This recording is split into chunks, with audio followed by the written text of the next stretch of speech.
Everybody, we've got one more match coming up. I'll see if I still feel like streaming something else after. I'm kind of feeling pretty, I don't know, I'm feeling pretty good today. Although I really want to work on my puzzle game. It's so tempting, but I also want to be here. But I don't know. Apparently people are very upset. Thank you, Fruit Salad Kung Fu and Shmup Dog Joe, for the bits that were essentially saying that robots are cool and that I shouldn't talk about being afraid of robots. Okay, whatever. Y'all are pretty cool. Let's move on to the game reveal for game number 2 today. This is the last game that's being shown on Kusog7ande today, and then I think we have one last match for round 4, and we will finally be moving on to the tiebreakers. Yeah. So who is giving this game out? Second to last match of round 4. Well, please welcome on in our friend Donkey Klonk. Donkey Klonk! I am super ready. Hello there, Donkey Klonk. How are you doing? Okay, thanks. Well, good. I actually know nothing about the game that you're giving out today. As far as I know, it's not anything that we've had before. If it is, I have blocked it out of my memory, which happens. No, this is a new game for Kuso that hasn't been on before. Aha! I wasn't wrong. Good. Yeah, speaking of that, like, what were you thinking, like, when you were looking for a game today? Were you going for something that's fast action, something that's a little bit of a slog? The game I wanted to give out was a post-apocalyptic game set in the ruins of the world in 2019. Okay. In the far-flung post-apocalyptic future of 2019, featuring a muscly dude. But instead, it got vetoed, so I'm giving out a game starring a muscly dude set in the post-apocalyptic future of 2019. Wait, the same year? Yes. Okay. And that's only the second game I've given that's been set in 2019, because Akira was also set in 2019. Anyway, on with the game. It is after the war for Commodore 64. Why is it 2019? Why is this the big year for video games?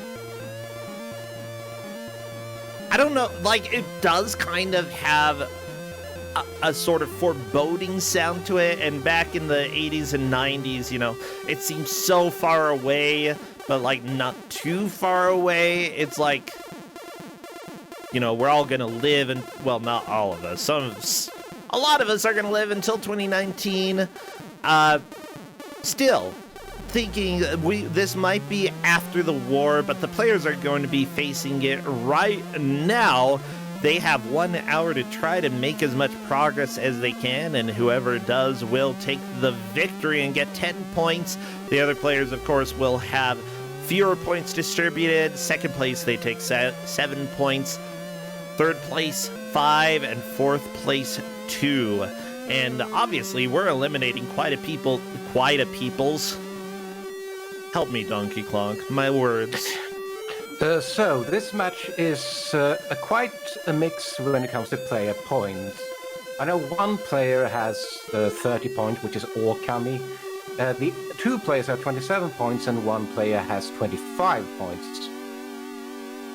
Oh my gosh. Okay, so a little bit of a spread. There may be some eliminations today, but of course, depending on how the order ends up at the end, we might actually have everybody survive, at least till the tiebreaker, huh? I think that's pretty exciting. We'll have to see how they all do. With that said, we have a war to... No, this is after the war. We don't have a war. Instead, what we have is this music. Oh, Commodore 64 tunes, so good. Like, honestly, there's so many bad Commodore 64 games that have a rockin' title screen. And honestly, like, bad Commodore 64 by today's standards is probably, like, kind of acceptable Commodore 64 for when they were released. And I'm really wondering how this is going to fall in line with everything. But with that said, I think I'm ready. Okay, Alpha 5 has to run for a second. Okay, fine, Alpha 5, go ahead and do whatever it is you're doing. Okay, our 4 players. Of course, we've got Okami of games. We've got Alpha 5 Julo Ninja and our dear friend Redford, who...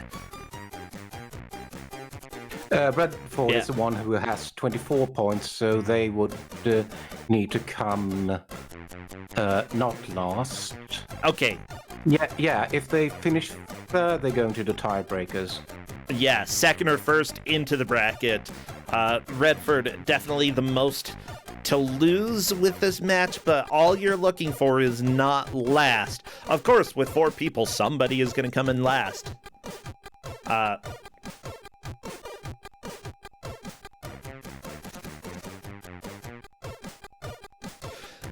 With that said, I'm just waiting for Alpha 5 to return from where maybe Alpha 5 went to fight the war. You can't have after the war until the war's done. If Alpha or Julo finish last, they go into the tiebreakers. Okay. Okami, if Okami, like, just flops, that's fine. Okami has, what, 30 points at this point? Yeah, Okami's in the brackets no matter the position in this match. Yeah, I do know, though, Okami is a fighter, and Okami will not want to take anything but first. Let me just say, I've had... Okami is such a character to me, okay? He's absolutely hilarious, but occasionally he'll show up and just make fun of me, and I'm like, Okami, you are a little bit of a nemesis here. But then again, Okami also runs the Retro Book Club over on his channel. I got to go and play some fun games, including this really weird Sega Saturn game that I want to play more of. Oh my gosh. I forgot about that game. I love it. Alpha, what are you doing? Oh, good. Alpha needed to reset. There we go. I think this is the first game that I've given to Okami that is not given by proxy. Because I know I gave Mike Uyama a game to test out, and then Uyama gave that game out to Okami. Well, I think that we need everybody to spam all of your best after the war emotes, including muscles. Spam anything from 2019. Bombs. What else? What else would be good? Macaw 45 subscribers, this is your place to shine. Well, okay, you're gonna spam Macaw, I guess. And here we go. I'm gonna have to recapture because welcome to how... Oh, this is not gonna be good. No, it's not. It's one of those beat-em-ups where your attacks have a very specific range, and if you let enemies get too close to you, you get stun locked. Yeah. And enemies outrange you. So let's also mention the controls. To punch, you either press fire or forward, or press fire and back to do a elbow attack. Aha! To kick, you press up. It's not up to jump, it's up to kick. Okay, that's a little odd, but I might prefer that to up to jump, unless there's no jumping at all in the game, in which case... And Yulu Ninja got stun locked for a while there, which the enemies very much can do. Okami is already at the boss, and the boss is invulnerable to punches. You can only kick the boss, and the boss also rushes in towards you.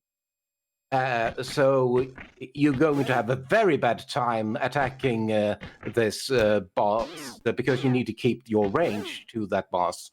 And the boss also has a move that rushes into you, and the boss has iframes during the rush. So Okay. if you have bad RNG, then the boss can just keep jumping towards you, and you just lost by RNG. Yeah, I mean, with that said, like, we've got a full hour for people to make pushes through the game, so, Ooh, like, excellent. Well, Alpha 5 already beat the first boss. very nice. Yeah, so I would say that, like, some people are going to end up having terrible RNG at the boss, but as long as you put in the quantity of runs that you should be able to get a few runs that do not have absolutely trash RNG, and it seemed to work out for Alpha 5 that time. Okay, so the mines that Alpha 5 is dealing with, they can one-shot you. Oh, that's not good. Yeah, and the hitboxes are much larger than you would expect. I assume that the power at the bottom is your health, right? Yeah, power is your health, and you can get stun locked quite easily. Obviously, you have lives at the right of that, the number of lives you have. I do have to wonder, if you run out of time, is that an instant game over, or is it just a loss of one life? Time is an instant game over, and Okay. the game only has checkpoints after each boss, which means if you lose to the boss, then you have to do the run back to the boss, and that can put you in a no-win situation due to the time limit. Okay. Wow, this is very... like, the music at the beginning, it was pretty rocking, and now we're into the game. It's like, yeah, okay, we're here. Honestly, I feel like whenever you lose and go back to the title screen, that's when you really win, because you get to hear the jam again. This is not the highest paced video game. It's here. It's going okay. By the way, thank you again, everybody who has subscribed and followed. It all helps to keep the channel going, so I very much appreciate it. And also helps me eat burritos and buy prizes when we get to the bracket, which we're almost there. I gotta decide on a movie to give out this year. Donkey Clonk? I don't know what movie. This is thinking about. Yeah. I do know that there is a Neil Breen movie that just got made, but I don't think it's on DVDs yet. But I'm not 100% sure if it is. Oh no, Polk! Anybody who is still needing a prize, and I forgot to give it to you, you can also PM me later. I realize that this has the possibility to be abused, because if you just keep telling me you didn't get the prize and I keep sending it, then you might end up with a lot of them. But I don't know, maybe this year I'll be able to keep better track of stuff. Well, with that said, I think that the game is fairly straightforward on what you need to do. Go to the right, punch things. When you get to Lady Liberty's head, you've got Stompy Guy here. Yeah, it's just about who moves the furthest to the right. Oh, jeez. Wow. Okami getting some pretty bad luck with the boss. Yeah, if you let the boss go this far to the left of the screen, it's like you're fighting Kenshiro because you are already dead.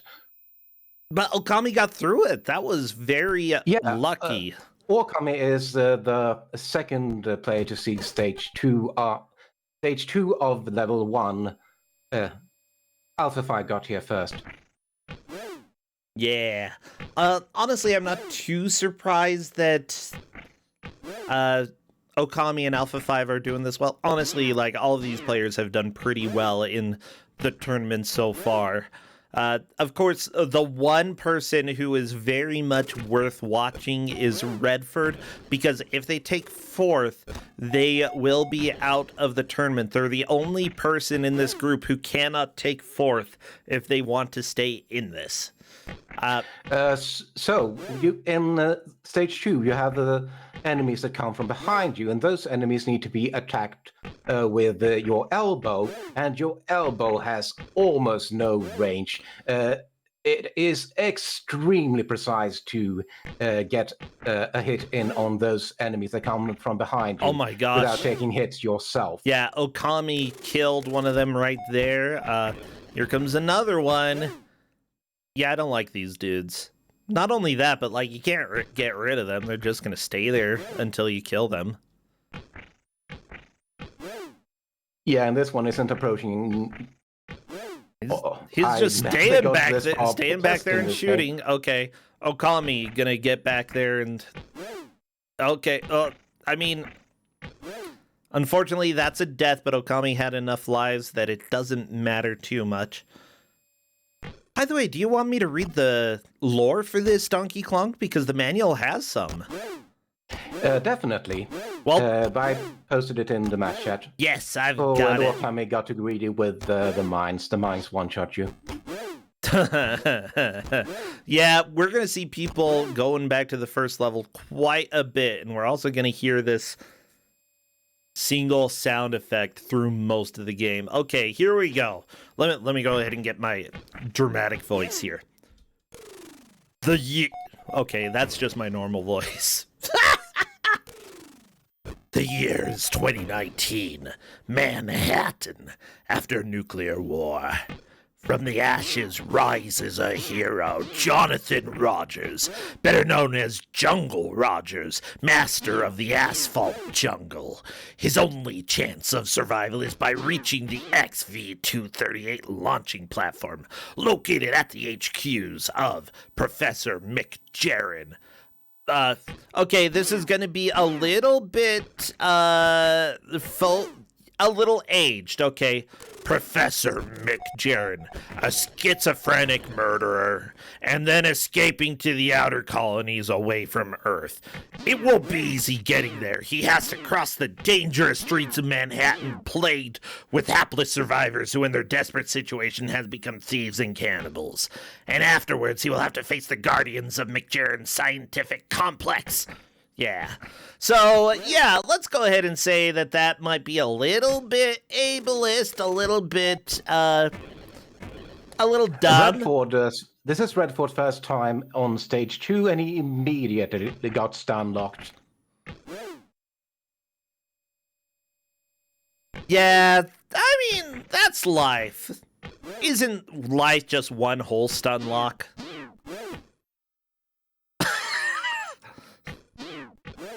I mean, okay, maybe not. But yeah, simply put, essentially, your name, you're Jungle Rogers, you're Jonathan Rogers, Jungle Rogers. You're trying to survive by reaching, like, a plane. That's what you're trying to do. But there are thieves and cannibals throughout the streets. And you don't want them to kill, steal, and or eat you. I mean, they're not going to steal you, steal from you.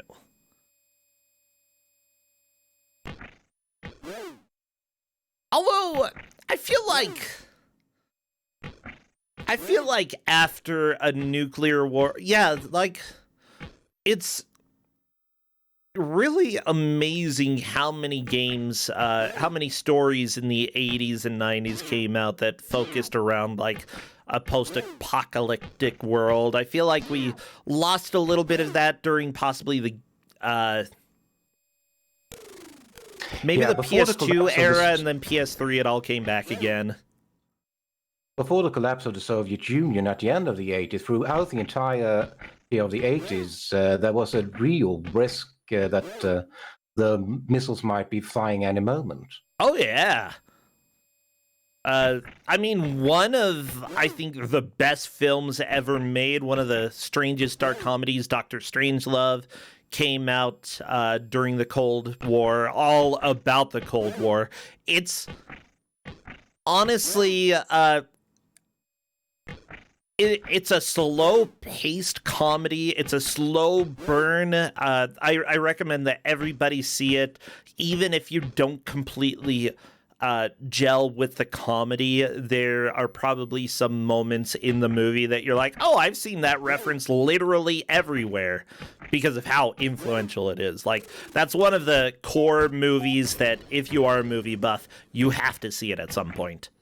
But yeah, there's a lot of fantastic media that came regarding the possibility of nuclear war, as well as the after effects, and this is one of them. As it turns out, this is not one of the high quality pieces of media that came out. But it certainly was made, and we're certainly watching it and trying to see how far the players can make over the course of an hour. Yeah. Was this game prophetic about air travel in 2019? Maybe more early 2020 than 2019, but yeah. No. Wow. Oh, what else? Tom Lehrer. Do you know the comedic singer Tom Lehrer, Donkey Kong? No, that doesn't ring a bell for me. Okay. You've probably heard songs that have been parodies of him. He did the song about new math. He sang Poisoning Pigeons in the Park. He also did a song that was, we will all go together when they go. All about how, like, when the nuclear war starts, we'll all go together. Yeah. It's a classic. It's a classic, everybody. Heck, I think Samuel Beckett had a play, and I can't remember. It's not Waiting for Godot. But it was a really fascinating play that he wrote about these people basically in a bunker. Oh, Endgame. There we go. Thank you, chat. Endgame for sure.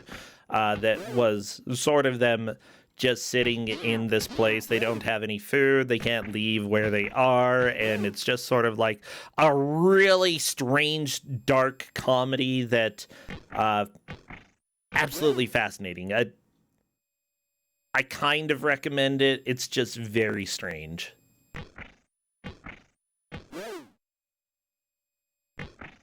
But also, it's got some really good moments of comedy. Like, I don't know. The possibility of ending, like, human civilization has led to some good comedy. I know, not what you expect to hear, but it's true. Yeah, Donkey Kong. What are you thinking right now? Yeah, it has also led to some good music. Some of my favorite songs from the 1980s are about nuclear war. You have 2 Minutes to Midnight by Iron Maiden, Okay. 2 Tribes by Frankie Goes to Hollywood, and of course 99 Red Balloons. Ah, such a good song. Yeah. See, I know one of the parodies of that song a little bit better, 99 Dead Baboons.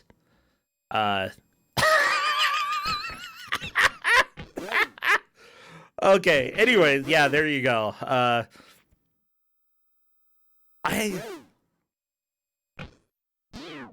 think that, like, even now there are a lot of songs that are coming back that sort of have a similar theme. I feel like we never completely lost the fear of, like, nuclear war completely starting, but we definitely had, like, a good couple decades where that wasn't really a concern. Like, at this point, it's kind of, in our lives, it's kind of like maybe something could happen. We're not super worried, but we're also, like, keeping our eyes open because... You also had, in the 1980s, Ronald Reagan, who escalated the rhetoric and escalated the Cold War with the talk of the SDI. Yeah, about that. Yeah, sometimes it takes sometimes you gotta have the rule with the iron fist, and sometimes you gotta have the rule with the fist with a little candy inside of it, and there was no candy in his fist there.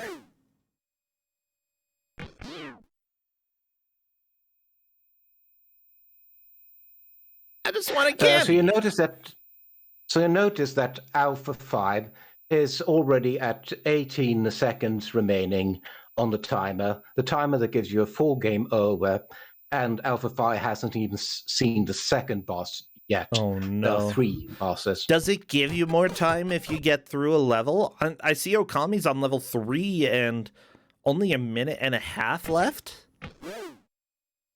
Nope, you need to do all 3 sections, all 3 bosses on one timer. Are you serious? This is... Okay. Interesting. Yeah, this is really bad. Okay, but the game has more to it, right? More than just the 3 stretches of road? Yes, you need to reset the game if you beat the 3rd boss. Ah. Perfect. Just like Savage. That is a good comparison, yes. Yeah, I'd say that, like...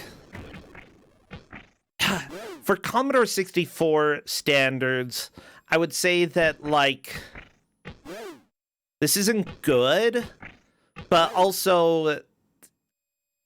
Like, as long as I didn't pay much for this, like, I might be fine with it. Maybe, like, a few dollars, it could be enjoyable. But, like, it's a generic story. It would be fine to play this for a little while, but I would probably not play it for an extensive period of time. I'd want to switch to something else. But that happened a lot with, like, games from that era, Commodore 64 and Atari, where I usually wouldn't play something for a super long time. Yeah, and the thing is, this is on Kusog7ande for a reason. It is just not a generic brawler. It is a generic brawler with busted gameplay systems. Just landing a hit is extremely finicky where you need to be in relation to the enemy. Yeah.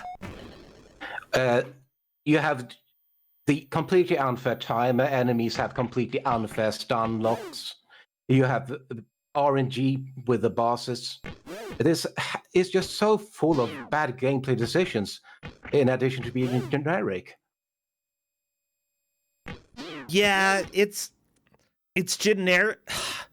I feel like the players probably can feel like how difficult the game is more than us. Like, Redford keeps getting stabbed in the back. How do you even... Like, just dealing with those guys reliably is a pain in the butt. It is, because your back stab move is, you do with the elbow, has almost no range. Yeah, not only that, but like when the mines are thrown out, you have to back up and wait for them to blow up, so you lose time there. You know, and if you have one single clock for 3 levels, it's just almost unforgivable. Redford getting like maybe the frame perfect bam.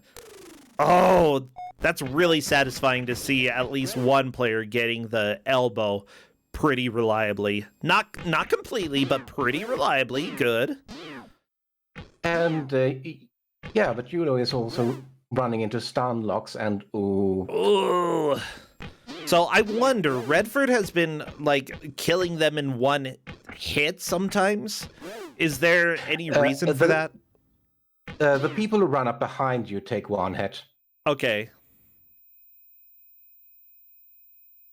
I've seen some of them take 2 hits, though. Those who have a gun take 2 hits. Oh, okay. So if they have a gun and then they come and get you, you gotta hit them twice. Yeah, and this is going to be difficult to follow for all players. So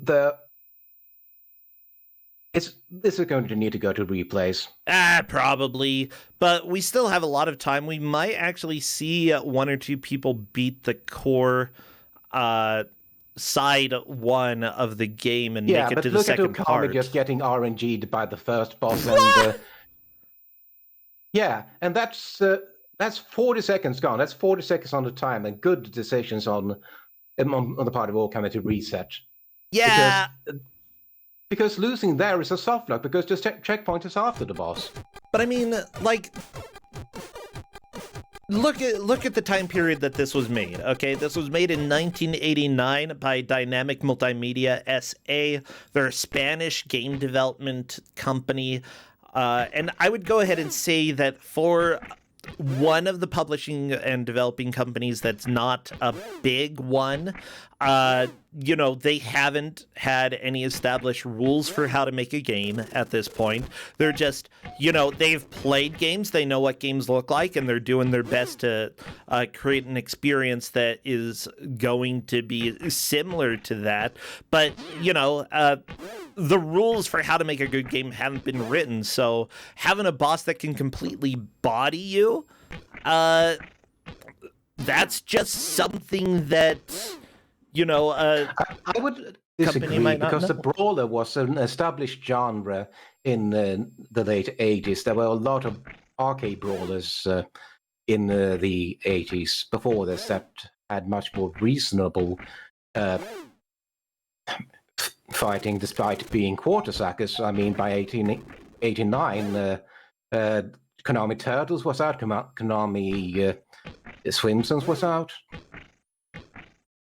Yeah, but there's a difference between playing a game that you like and then sitting down and making a game that you like. Making a game is a lot harder than recognizing something that's good, especially like if you go and play arcade games and then you sit down and make a Commodore 64 game, the number of limitations that you have comparatively, like it's a huge difference between the two. Konami was also full of experts who have been working in the field for years. This is like, okay, Luis, who worked on this game, this was his third game.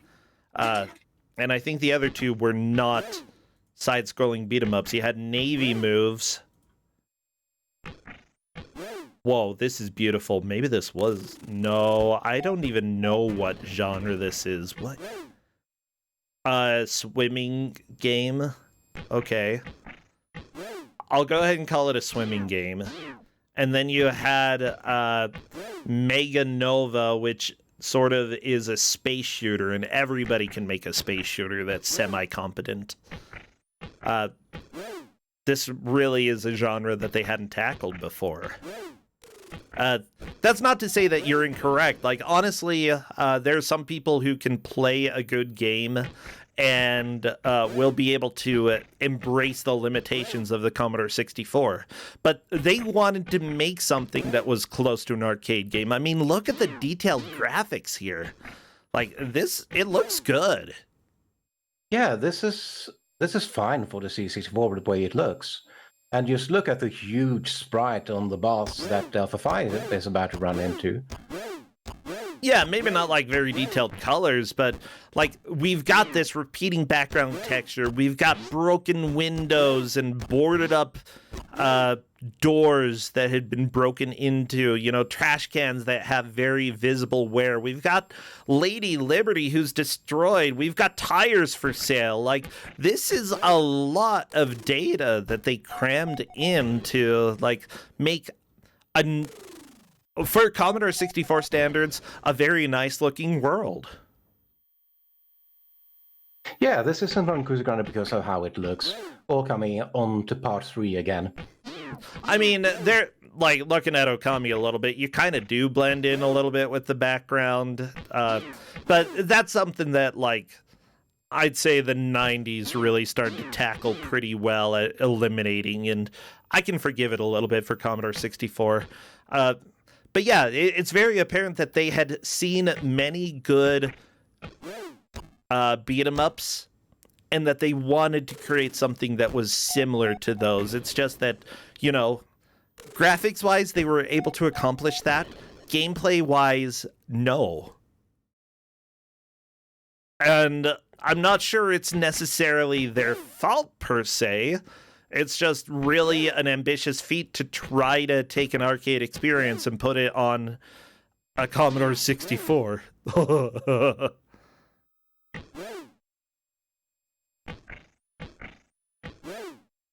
Wow.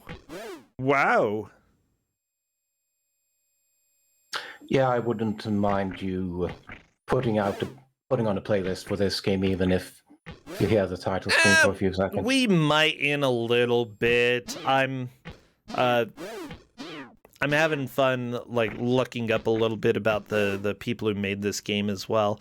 Like, I actually don't recognize any of the other names of the games that these two people worked on. I mean, one of them did go on up until 2003 working on games, Nemesis of the Roman Empire. They also made a game called Satan. And that sounds pretty hardcore, gotta be honest. Oh my gosh, it's actually a platformer. They added jumping into it. And it was on Amiga, so there was definitely more of an ability to do things. I think the Amiga version of this has jumping. Ooh. You. But they couldn't afford the animation on the 64, so they made Up to Kick. What are you saying, Justin? Hey, thank you.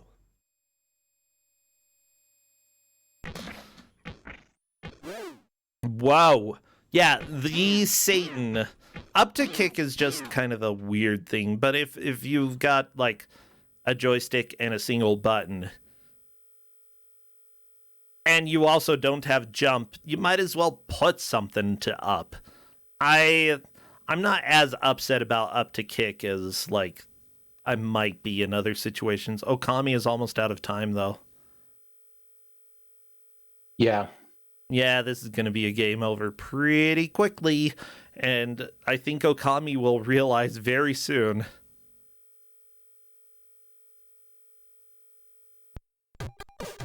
Only one hit point left, and that clock is ticking. Yeah, it's a good idea to see what happens if time runs out. Yeah, not a bad idea. By the way, Radama Ford... Okami can't be sure if that's a game over with just a life loss, but it's a game over. Game over, the time is over.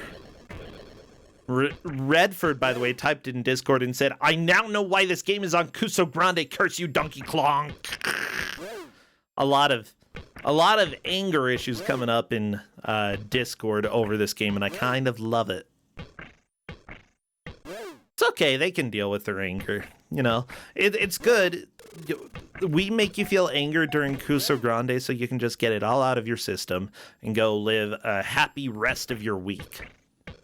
I'm gonna put some music on, okay? As much as I'm loving... Wow! I could use something else.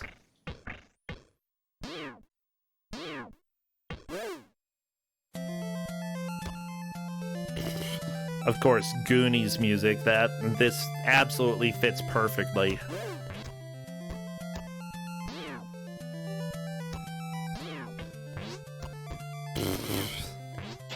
And Alpha 5 getting RNG'd by the boss. Omoe wa mo shinderu. I mean, it happens to everybody. Just gotta deal with it sometimes. But at least Alpha 5 realized that it's a soft lock. If you lose to that boss, you don't have enough time. You really don't. And it's a little cruel that it's that tight. But again, like... video game design was certainly something that had not been perfected, even with like major game studios. Yeah, this game just has so many bad decisions that stack against the player, such as the consistent time limit, the lack of checkpoints, the enemies that stand off you, the enemies that charge and RNG you, the ineffectiveness of your attacks. It's just crap piled on top of crap. Oh, yeah. Oh my gosh. I could stick Ness Fist of the North Star music over this just fine. You're probably right. Whatever, you've got some Mega Man. Mega Man's pretty good too.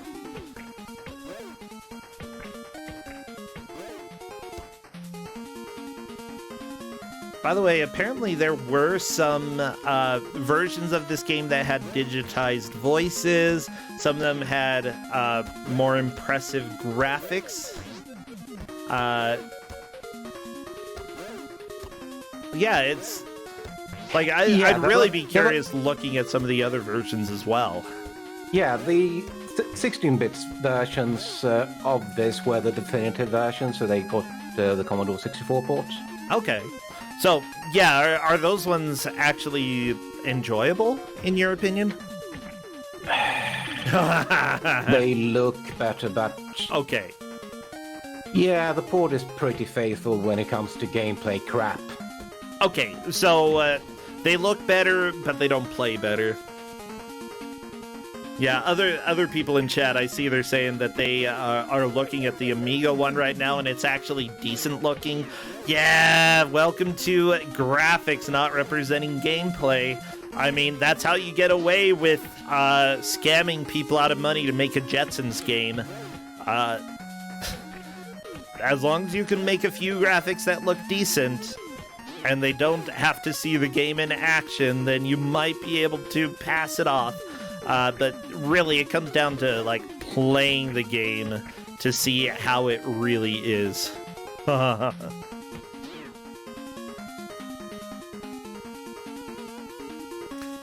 with that said, like, this definitely isn't the worst Commodore 64 game out there. I think that I've seen worse beat-em-ups for the system.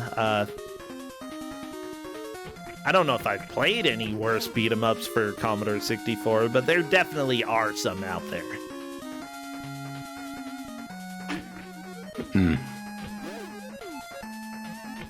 I want to know about this Satan game, though. It's just called Satan. It's about Satan, maybe. And you can play as a warrior or a magician. Oh my gosh, everybody, let me share this picture with you. Yulu nearly on to part 3. Yulu is in second. Might even catch up. Very nice, Julo. Julo moving on to part 3. Honestly, Redford is falling a little bit behind, and they are in the most precarious spot with the possibility of getting eliminated. They want to do well. Yulu also has 3 lives and getting stun locked, but at least Yulo didn't lose a lot of time. Okay, look at this picture from Satan. Look at this wizard, okay? They are beautiful. I want to be a wizard like this one day. Blah! Like, that sprite is fantastic.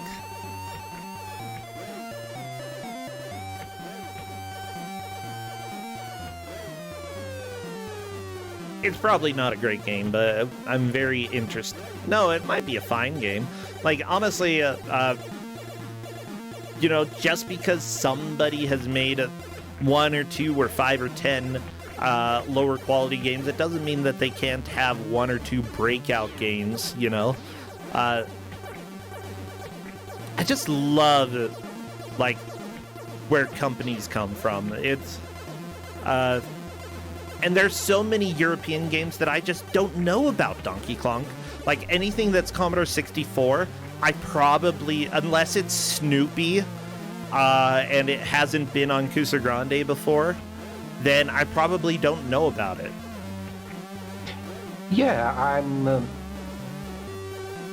I give out games that other GMs wouldn't. I mean, Corden dabbles a bit in the Amiga and C64 style, but I kind of made it my own, and by my own I mean I'm substitute Dana.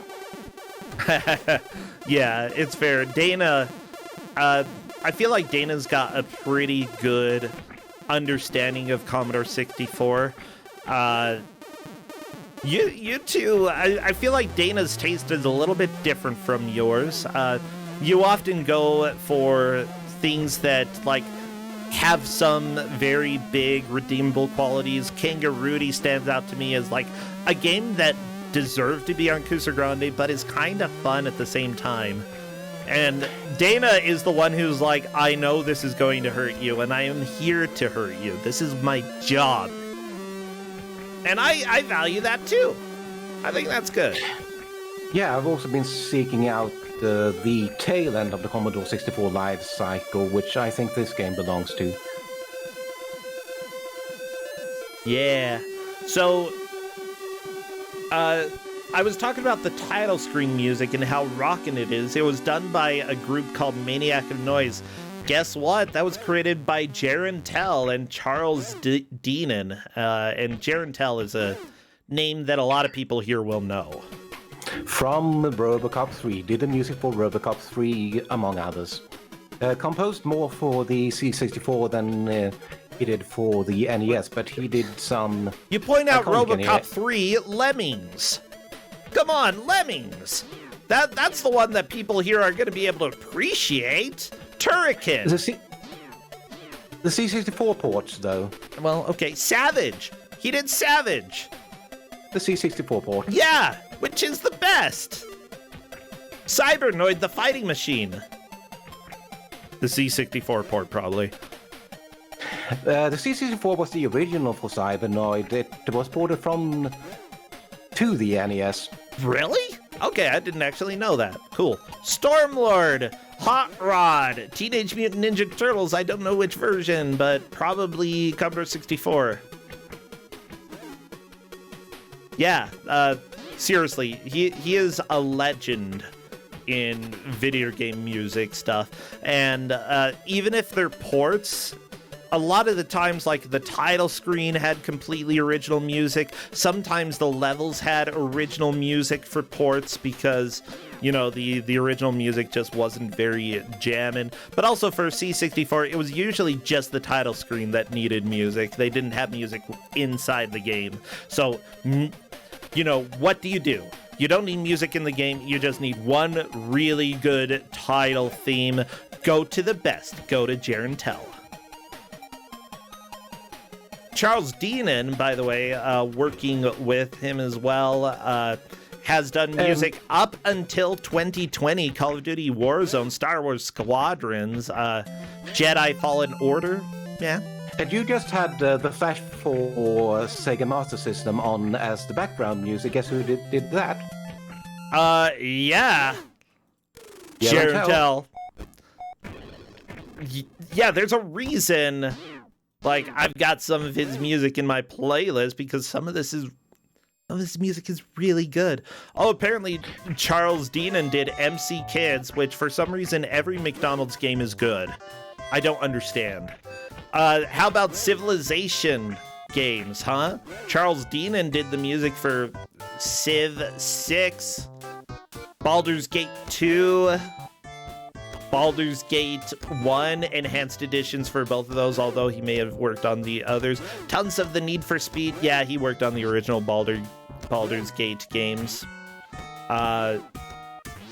Okay, he may even be more of a legend than Jaron Tell. This is like Descent 1 and 2, Wolfenstein 3D. Mario teaches typing too? I mean, everything. He did everything. Okay, that last one was more of a joke. Probably has good music. It's fine.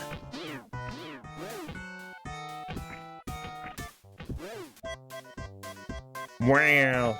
Okay, I'm gonna go ahead and say this music doesn't exactly mesh completely right. Commander Keen 4 music does not mesh with After the War. But that's fine. Let's see what we get next. Wait, there was a Mario Teaches Typing rap per chat? And the person who did, like, one of the people who worked on the title theme for this game did that? Okay. I'm interested in this. I want to learn the Mario Teaches Typing rap. So apparently he mostly did sound effects in general, sound, not necessarily music, but sound effects are very important. Oh my gosh. He even worked on, like, the Bard's Tale games, at least the construction set. I don't know what that is. Oh, it was a program to create your own games based on the game engine. What the crap? I didn't know that was a thing. Ask Dana about Commodore 64 construction sets. I'm sure he won't be angry about those at all. Yeah, I'm sure that's going to go well. But yeah, from what I can see, he did fully supervision and such. Sometimes was just there to make sure that sound effects were correct. Fallout 2, for example, he did the fully supervision for that. Oh my gosh. Sorry, I'm just like over the moon about like the audio groups that worked for various Commodore 64 companies, you know. Definitely a lot of groups were like, you know, we'll make the game.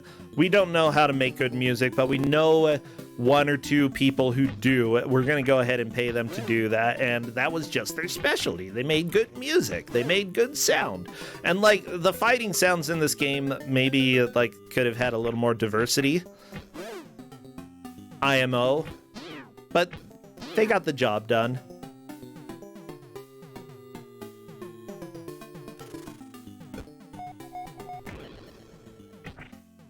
Sorry for me being quiet. I'm trying to keep track of this game. Oh, you're good. You're doing your job. My job is to blab and like just find something that I can talk about for a long time because everything looks the same to me in this game. That's not necessarily a bad thing. That's just the reality of the situation that we're in here. I posted in the judges channel how I'm tracking this. Okay, cool. Good. So here we are, Redford, on to boss number 1. I do know that Redford has made it to level 2, but I don't think they've made it to the boss of level 2. Julo Ninja currently fighting the boss of level 2. No, yeah, this is the level 2 boss, but it isn't the first time Judah has been to stage 3. True. I do think Redford is in last, though. What I need to watch out for on Alpha 5 and Redford is if they get to the guy that comes from behind you with a gun. That is a clear progress marker.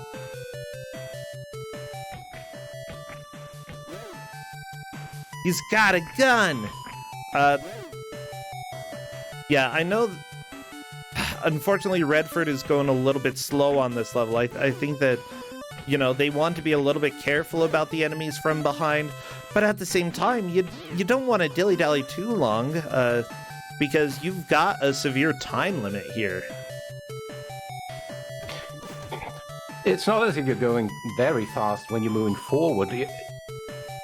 Just look at that stroll. Yeah. I really wonder. I'm just really into breaking games. I love when games have flaws. And I'm wondering if there are any that would let you, like, take 2 hits of damage at the same time. One from an enemy behind and one from an enemy in front of you. And, like, somehow skip having 0 health if that would manage to keep you alive. I don't know. I haven't seen anybody accidentally do it. I'm going to go ahead and guess that probably isn't the case, but I would experiment with that a little bit. Probably not in a race setting, but if it accidentally happened to me that I became invulnerable, I wouldn't mind that, you know? I'd be like, yeah, let's go with that. So from my tracking, Yulo is in the lead. But I might have missed progress on Okami. I believe you're correct, but yeah, I'm not 100% sure. Okami is coming into this with 3 perfect games. You know, he has 30 points. If he comes in first this time, I think he's going to be the only person who has a total of 40 points at the end of round 4. But that requires Okami to come in first this time. Otherwise, I don't think anybody will have had a perfect round in groups, and that's completely fine. I love to see, like, how various people do, though. Okami's always been a solid player. Interesting. So, I saw Okami did have the guy with the gun to the left. And if you just ignore him, he'll eventually go away. Redford, on the other hand, had actually been actively fighting the guys with guns, if I'm not mistaken. Maybe it was some of the other players. But if you actively fight him, he takes 2 hits to kill, and unfortunately, that is annoying. Julo just ran out of time. I think that's the first timeout we've seen on Julo's screen. Okami also got to stage 3 with 1 minute on the timer, which is, I don't think it's going to be enough, but it might be enough for the lead. Possibly. Julo's like, I gotta rest my eyes for a minute. That was a while ago. And yeah, when it comes to Kusog7ande, occasionally you'll see players like just not do anything for a minute or so. Honestly, if you have to go and like stand up and like, or stretch your fingers out or do something for a minute, like do whatever it takes so that you can get back to the zone and stop being tilted, or stop, like, get yourself into a better mental space in order to finish up the match.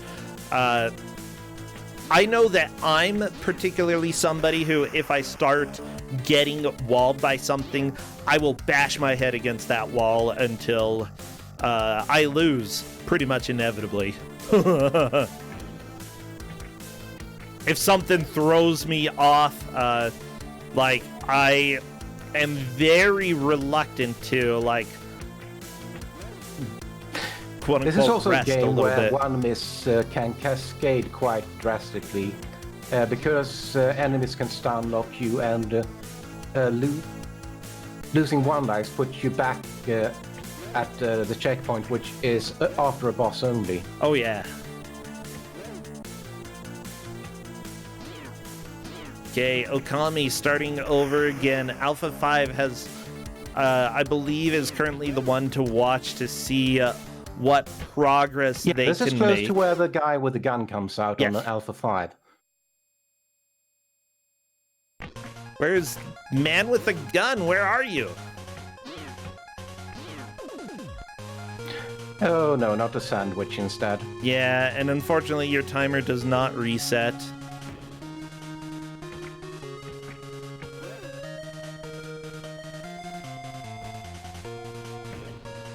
Unfortunately, I'm not clear on if Okami or Julo is in first. I'm not completely sure either, but I think we'll find out. Like, I think one of them may actually beat part 1 of the game, and if so, then great, we don't even have to worry too much. Oh my gosh, I'm trying to remember. I've got Mega Man 3 Game Boy music playing right now, and I forgot how good this is. How is Mega Man 3's music so amazing for Game Boy?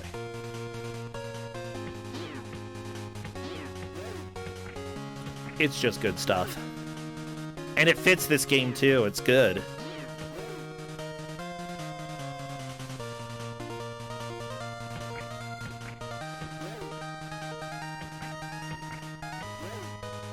Yeah, that's something that, like, it's hard. Commodore 64 usually didn't really have the ability to have more than, like, either sound effects or music, and that often felt games feeling a little bit empty compared to, like, games on other systems. And, you know, there were a few games that, like, honestly, I'd say that if they were making a game that had like, they should have prioritized music. Just go ahead and skip sound effects, put music in. Because the games that did have music during gameplay, like, the music was often just so good, and the Commodore 64 was capable of amazing music. Definitely. Yeah, so my hot takes, if you're a time traveler from the past and you're trying to get good game development ideas, there's one for you. Go ahead, go back, work on your C64 games. Okay, the Stardew Valley music doesn't quite mesh up quite as well, but it's okay, it works.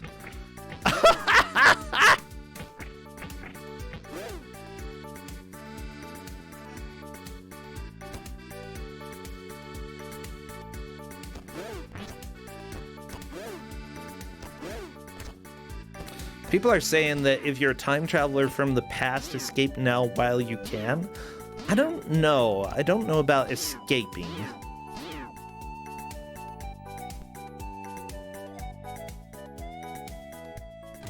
Like, no. If you are a time traveler from the past and you're watching the stream, I want you to make me the perfect bad game, okay? You know that you probably have a game that you worked on and got like 10% done and realized that it's really crappy. Just finish up the rest of it, okay? Like, give it to me. Come on, feed it directly to me. Maybe that's what this game is. They just finished up the rest of the Commodore 64 port because I was telling them to do that for this game. Because I want to see it. I want to see your crappy games. I have a deep love for flawed games.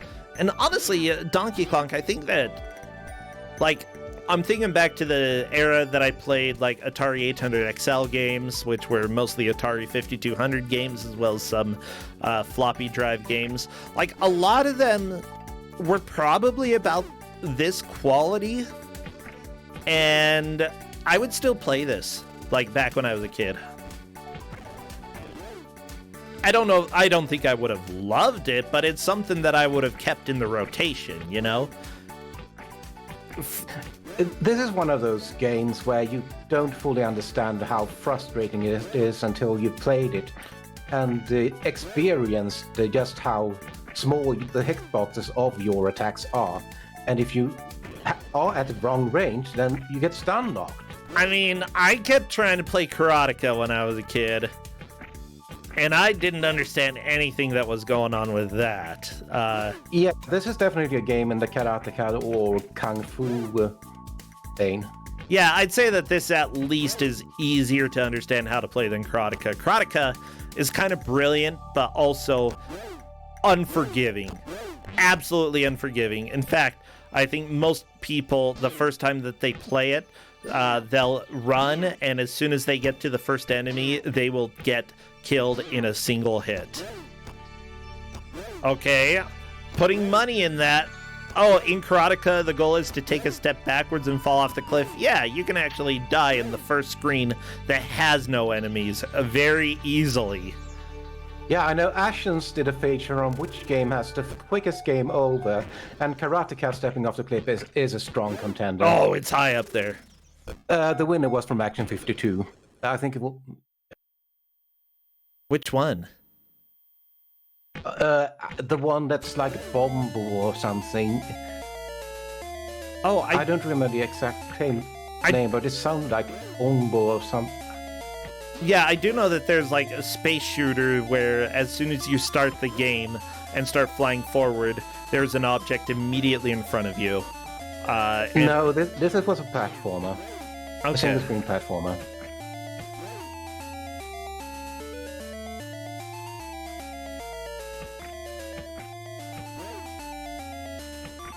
I would put Dragon's Lair pretty high up there as well. Although I think that you might have multiple lives, so maybe not Dragon's Lair.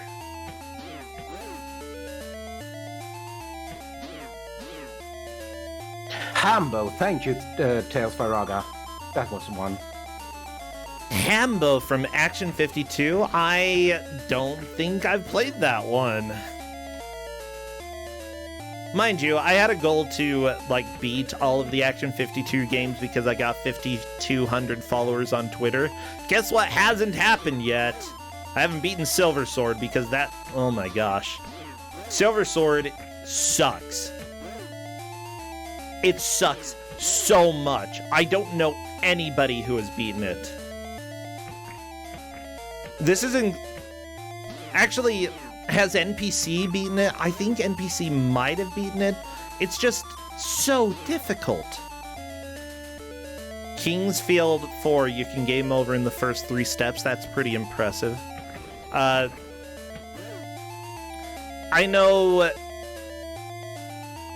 a lot of games where you can die super quick, but honestly, getting a game over within the first 10 seconds is usually really remarkable. And doesn't happen very often, but there, yeah.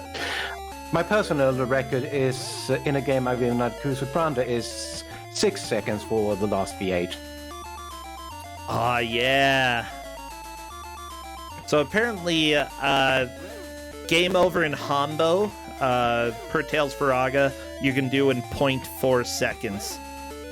Okay, that sounds about right.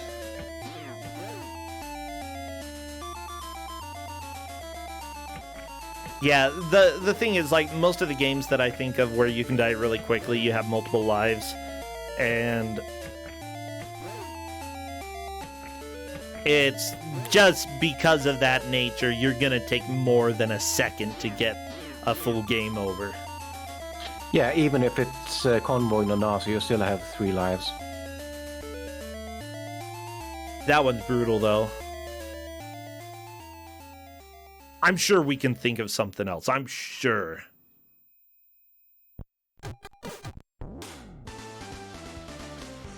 I don't know. We'd have to go game hunting to see, like, where you can get game over faster than 0.4 seconds. I'm sure it's doable. Ooh, Okami is in the lead. Okami is in the lead. This is the last boss. Oh my gosh, Okami may actually take a clean sweep, winning all 4 of his matches. That would be huge.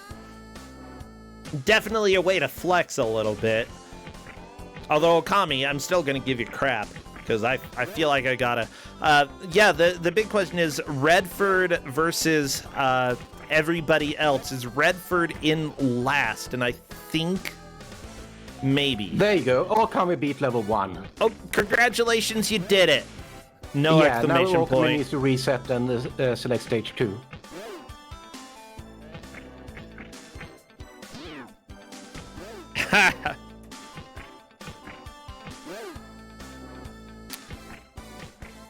Yeah, Alpha 5 is, like, exhausted with this game. And I'm really not sure how it is between Redford and Alpha 5.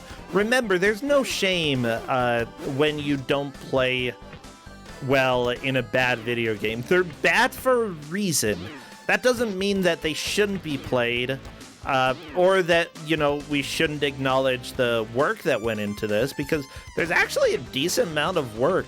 Okami's a little bit shocked, though, at how different the game is now. Yeah.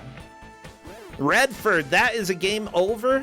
I have to ask, was that enough of a push? And I don't know.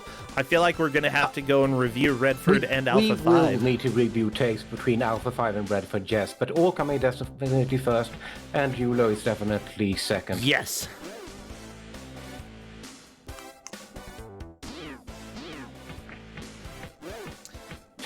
Oh, and by the way, in this stage, you have limited ammo. You have a big effing gun, and you have limited ammo. I mean, by limited ammo, like, doesn't it reload? When the meter goes out, it goes down another. There are 2 meters for ammo, the big meter and the small meter. Oh, okay. And when the big meter goes down, it drains a part of the smaller meter. Oh no. You have to control your angle for shooting. This is not good. By the way, this is a kangaroo game. That enemy that Okami just fought, it is called a kangaroo. And it is time! Time, everybody! Holy moly, what an amazing time. Yeah, Alpha 5 is, like, very upset. Game over, the time is over. That's just how it is, Julo Ninja. The time is over. Alpha 5 instantly offline. I think Alpha 5 is a little upset at this game, and I do not blame them at all. Let me go ahead and welcome Okami, though. Alpha 5 says, I wouldn't be surprised if I was last or first, like, even a little. But yeah, I am welcoming Okami in to come and chat, and you'll have to tell them a little information if you would like. But yeah, we've got the clean sweep by Okami.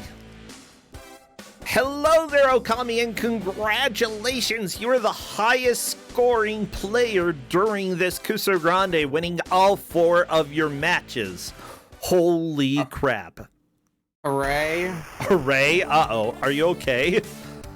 Did this game hurt you? I think it hurt everybody. Oh, no. A little bit. Well, I mean, true. But seriously, I thought that this... this game is very flawed, but it was actually pretty close for everybody up until the end when you made it to the final boss of part 1, beat him, and got to a gun section? Yeah, I didn't realize the genre was gonna change. What the heck? And, the controls for the gun are also, kind of okay, because you have to, rotate it around. And they work alright enough. Yeah, it was reminding me a little bit of, Dark Castle for Genesis, the way that you had to rotate in order to fire. Which, I feel bad that that's the best comparison I have right now. The hardest enemy in the first half, without a doubt, is the guys who rush you from behind. Oh, yeah. Because timing hitting them is so hard to do, and it doesn't take long for them to have to take multiple hits. The first few only take 1 hit, then you get into the next few that take 2 hits, and then in the third stage you have those ones that take 3 hits, and then when you get sandwiched between one of those guys and one of the guys that attack you from the front, you're just dead, basically. Yeah. Unless you get really lucky. We definitely brought up in commentary how the range of your attacks and the fact that you get stun locked. It was a topic of conversation. I definitely tried to mess around with the controls a bit to see if there was a backwards kick, because that's why the kick was the best move, was because it had the range. So if I had a backwards kick that was basically the same thing, I was in business, but I couldn't find anything of the sort. Yeah, right now I'm just getting a little information from the players to see if they saw the gun dude in level 2, and Redford says that they didn't. Alpha 5 may or may not have, and because of that, I think Alpha 5 took 3rd and Radama Ford took 4th, but I'm not completely sure. We'll still need to review the VODs. Yeah. Those guys from behind were pretty evil. Yeah. What about the boss, though? Oh, once you figure out the boss is easy. You could, almost always beat the boss without taking a hit. Just kick him back away, kick him back away. If he jumps, he seems to be invincible during that, so just keep your distance from him. So, bosses were the easy part. The part that took me the longest to figure out was, the beginning part of Stage 3, because you may have seen me, barely inching my way forward, so that way I could bait out one guy, a guy that comes from in front, so I could deal with him, and the guy that comes from behind separately, so I didn't have to deal with them at the same time. Especially since they take 4 and 3 hits, I believe, respectively. Having both of them on your tail, it was not going to end well. And that happens twice in Stage 3, as far as I could tell. Yeah. The thing is, Donkey Kong pointed this out pretty repeatedly. One death might actually mean that you just cannot finish level 3 due to time. I think everybody ran out of time at least once. I only ran out of time once, technically, because I wanted to make sure that running out of time meant an automatic game over. But anytime after that, if I saw I was going to run out of time, I'd just reset. It was going to be faster to just reset. Yeah, I think that is probably the best idea to do, yes. Yeah, if you lose far into a stage, that is pretty much a no-win situation with regards to time. Yeah, so resetting was prudent. Yeah, based on the amount of time the game gave me, I figured that Stage 3 was the last stage. So then I had to weigh, do I want to make a push to just try to make more progress in Stage 3 and bump the mark up, or do I want to reset and try to make more of a push to actually beat Stage 3? Yeah. By the way, Redford is saying that they're very disturbed by this game. Is that sort of an appropriate response to this game? You move very slow, which is disturbing, I guess. I mean, it is a beat 'em up, which means there's probably a few ways to cheese it. I've gotten a few beat 'em ups in Kuso, and basically every beat 'em up I've had to play in Kuso, there's been some sort of cheese strat. I'm reminded of, I think it was Kuso 5, where I had to play Renegade 3 on ZX Spectrum. Oh, fun. And in that game, if you duck and punch, you'll still take damage up until the last hit, and then you just don't die as long as you're crouching and punching. Oh my gosh. Wait, aren't you the one who found what was it, in the racing game that we had, if you just drive back and forwards, you end up getting an additional lap and you can just drive over the starting line over and over and over in Mag Racer? Yeah, Mag Racer. Of course that. Yeah, Okami, always looking for the cheats. Okay, I wasn't the only one to find that one, to be fair. Yeah, and okay. I wasn't the only one to find the cheese in the beat 'em up, I don't think. And for what it's worth, I couldn't really find too much cheese method beyond beating the boss pretty easily. It was mostly just take it slowly, but not too slowly to make sure you still have enough time. Yeah, I actually think that this was, like, as much as I could complain about this game, and we did a lot of complaining, like, it's not the worst beat 'em up game out there. Heck, I'd say that, like, for the Commodore 64, this might actually be almost a passable game. It's just a little bit brutal when it comes to what it wants you to do. I think the only thing I would change to make it a good game is adjust how the time works. Instead of having a time limit for the entire stage, have one for each section of the stage. I think that would be a lot more fair. Yeah. Well, cool. So again, congratulations. You are probably going to be the #1 seeded person due to your overall successes this year. Right. Yeah, so that's what we call a hat trick.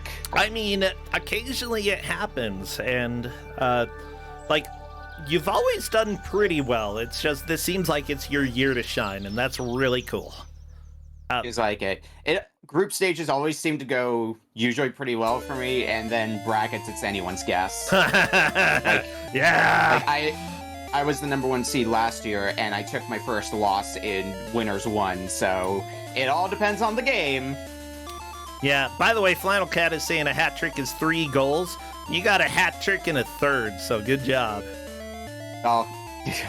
1.3333. I was thinking hat trick in that. I was thinking hat trick in that I think this is the 3rd year in a row I've had the #1 seed. Oh, okay. I don't even know what a hat trick is. What does it mean? What sport has hats? I usually see it in darts. Do you wear hats in darts? Yeah, I mean, if you want to. Okay. I don't think anything's stopping you. Okay, I'll play darts, and I'll go ahead and put a hat on. Sounds good. Yeah, in darts, 3 bullseyes in 1 attempt is a hat trick. Oh, and apparently 3 goals in hockey, 3 goals in soccer. Yeah, it's usually 3 of something. Okay. Why do they call that a hat trick? That doesn't even make any sense. A hat is round. Doesn't have anything to do with 3 unless you're wearing a tricorn. Anyway, maybe it comes from, like, colonial times. I don't know. It's rough. Seriously, is there anything that you'd like to plug, Okami, before we let you go? Yeah, I run Retro Book Club over on my Discord. We recently actually had Versentia on for a show. I know that was brought up earlier with Populous. We usually have a wide variety of games that show up, and even if the game isn't super interesting like Populous, sometimes the conversations that come from that game are pretty fascinating.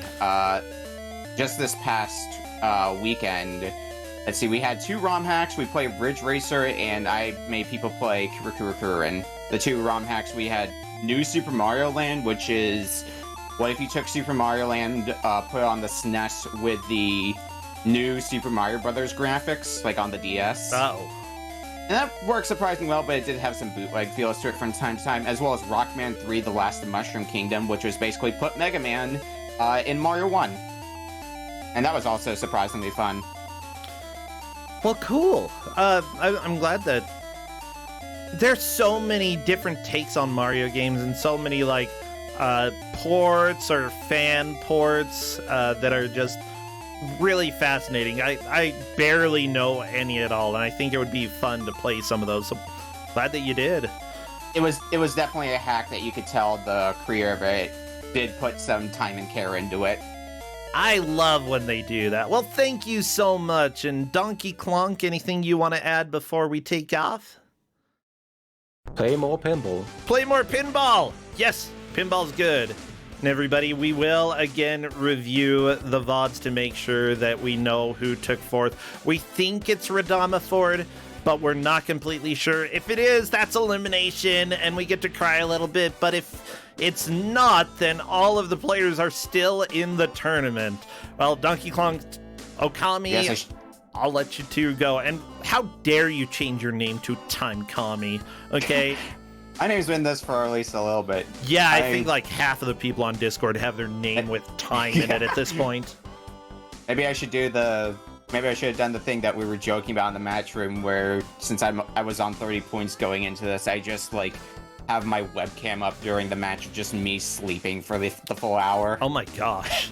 No, I'm really like, I was wondering, you technically could have like thrown it, but I would have been I could have done that. I would have been angry at you. No, I was gonna play properly. I would find a way to punish you for that. Oh, you always find a way to punish me, regardless of my antics. Yeah, but more than usual, okay? Okay, fair enough. Well, cool. I was thinking Okami's going to be playing, and Okami, even if Okami has done well before, Okami plays to win. And you did that today. You did great. Well, I'll let both of you go. Take care, Donkey Kong. Take care, Okami. I'll see you both later. See you later. Bye, friends. Well, everybody here, I think I'm gonna keep streaming, but I really don't know what I want to play. This is my difficulty here. What do I even do? I'm gonna switch over, by the way, and I've got something covering my webcam so that I can actually like fix it later, because I think it's actually, yeah, I thought it was gonna jump to this screen, and this isn't the right screen.